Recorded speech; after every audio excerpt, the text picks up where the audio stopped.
muito bem, muito bem. Aqui nós estamos mais uma vez. Eu sou Fábio Damasceno e quero falar com você a respeito hoje da fé. Nós estamos no meio de um evento especial que nós estamos realizando online, um evento de promoção, né, do nosso movimento Fé Ativa, para que nós possamos ter um pouquinho mais de compreensão de como, na prática, existe uma diferença entre a fé que funciona e a fé que não funciona. Eu chamo sempre de fé passiva e fé ativa. Então, eu estou usando hoje, no nosso grupo VIP, na nossa sala VIP da fé, no WhatsApp, né, duas histórias, eu estou usando em paralelo duas histórias narradas nos evangelhos que mostram a diferença entre uma ação de fé passiva e uma ação de fé ativa. E nessas duas narrativas, nós vamos buscar compreender de maneira mais clara, de maneira mais plena, a diferença entre uma fé e a outra fé.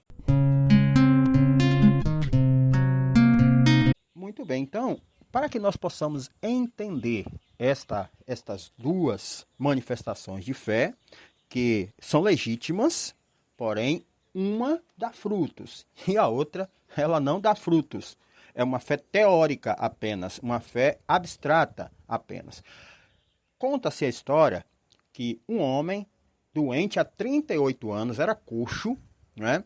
E este homem se posicionava frente a um determinado tanque, na Bíblia chamado de tanque de Betesda. Havia uma crença popular naquela época de que um anjo, por certos períodos do dia, vinha e agitava aquelas águas. E segundo a crença do povo naquela época, todos que tivessem, a primeira pessoa que tivesse contato com aquela água, logo quando ela fosse agitada, seria curado dos seus males físicos.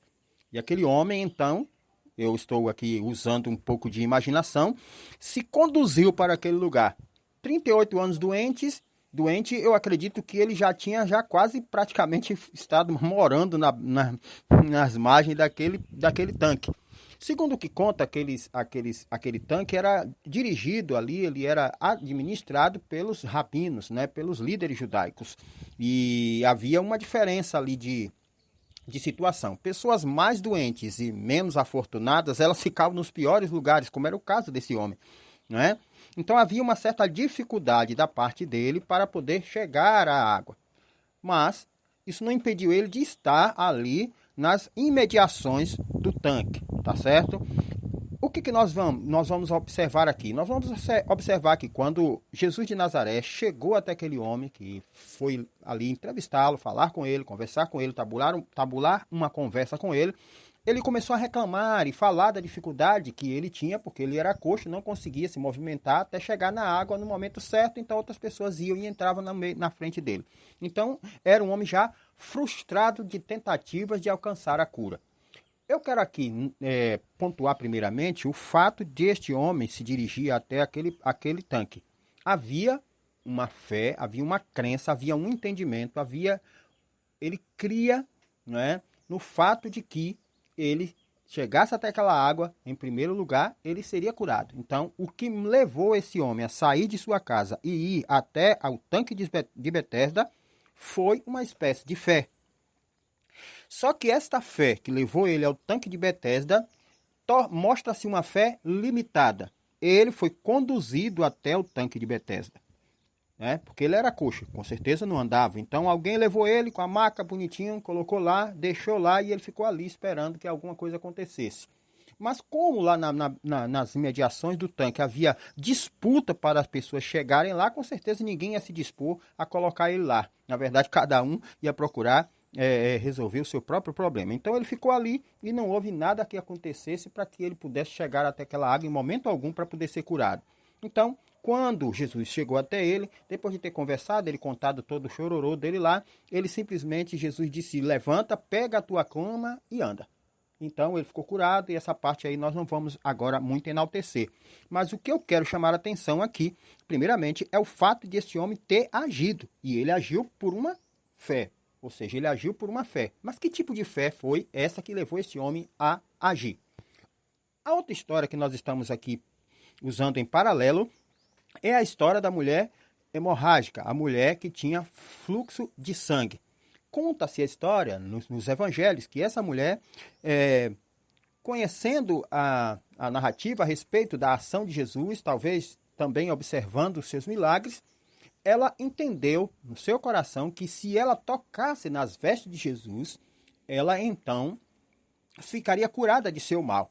Essa mulher já estava doente há 12 anos, segundo o que conta as escrituras, já tinha gastado todo o seu dinheiro com os médicos, não tinha mais saída para ela, certo?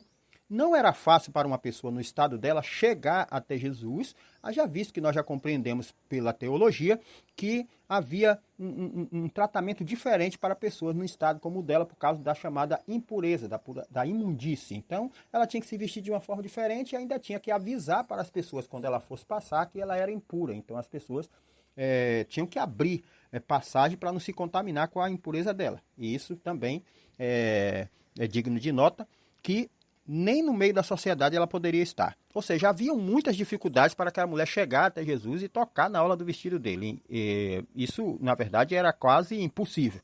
Mas o que nós vemos aqui é que essa mulher simplesmente se dirigiu até onde Jesus estava. Havia muitas pessoas ao seu redor. Seus discípulos ali estavam ao redor tentando impedir que a multidão o apertasse. E ela, de alguma forma, ali encontrou passagem, chegou lá, tocou na orla dos vestidos de Jesus e simplesmente ficou curada. De modo que Jesus ali reconheceu que havia saído dele uma energia, que ali a Bíblia chama de virtude, essa energia de Cristo, que era a essência do seu espírito, então curou a mulher. O toque da mulher havia uma energia, que houve uma conexão com a energia que fluía de Cristo, que era o doador do bem, ele era o próprio bem encarnado, ele era o amor de Deus encarnado, e dessa maneira então ele pôde, a mulher entrando na solicitude, né, dela, do coração dela, então entrou em sintonia com a energia de Cristo. Ela estava buscando algo e Cristo tinha para dar. E então houve ali um encontro perfeito, alguém que precisava e alguém que tinha para dar. E neste encontro perfeito, então houve a cura dessa mulher. Mas no caso do homem, Jesus também não chegou? Chegou. Jesus também não curou? Curou. Mas, no caso da mulher, nós vemos a ação toda e completa da mulher somente. Não houve ação da parte de Cristo. Não ação voluntária ou consciente, digamos assim. Ele estava na jornada dele, muitas pessoas o oprimiam, o apertavam, segundo o que narra a Bíblia. E a mulher, ela mesma agiu, ela mesma foi, ela mesma tocou e ela mesma entendeu no seu coração que se fizesse isso, ficaria curada. O homem também entendeu que entrasse na água, ele também ficaria curado. Entendeu que se ele conseguisse chegar primeiro que as outras pessoas, ele também ficaria curado. Também tinha fé. Mas as pessoas podem dizer assim, mas ele era coxo, ele não tinha como entrar na água. Ele precisava que alguém jogasse ele lá, ou que alguém levasse ele para mais perto da água. Tudo bem, vamos considerar esse fato. Mas o que chamamos a atenção aqui é que a fé da mulher fez ela ir até o final, até o objetivo dela. A fé do homem fez ele ir até certo ponto. Aonde a coisa dificultou, ele não passou mais. Então, a fé passiva é uma fé que acredita. Acredita em Deus, acredita no poder do Espírito Santo, acredita em todas as coisas. Tem pessoas que consideram a sua fé forte porque elas não se abalam frente a dificuldades. Na verdade, essas pessoas elas acostumam a passar por dificuldades e continuam acreditando em Deus, continuam acreditando em Cristo, no poder do Espírito Santo, vão para a igreja, voltam animadas, mas a sua vida não tem mudança. Ela é como o homem que está ali na beirada do tanque, né? E vendo, às vezes, outras pessoas sendo curadas, outras pessoas mudam de vida, outras pessoas saem das suas situações difíceis e ela não consegue. Um momento após outro, ela murmura, como o homem murmurou a Jesus, ali a respeito da sua situação, mas ela não sai da sua situação, ela continua na mesma situação, tá certo? Então, a fé desse homem é considerada uma fé passiva, é uma fé que apenas acredita, mas a fé dele não levou ele a romper barreiras, não levou ele a subir para mais alto, não levou ele a estar quebrando os obstáculos para alcançar o seu objetivo, tá certo? Já a fé da mulher é uma fé ativa, porque ela atuou sozinha crença que ela tinha. Ela acreditava tanto quanto o homem, porém a ação dela foi positiva, tá? Nós, depois, com muito mais tempo, nós vamos estar falando mais a respeito dessa diferença entre essas duas fés. Tudo que nós falamos aqui no Fé Ativa tem a ver com essa comparação.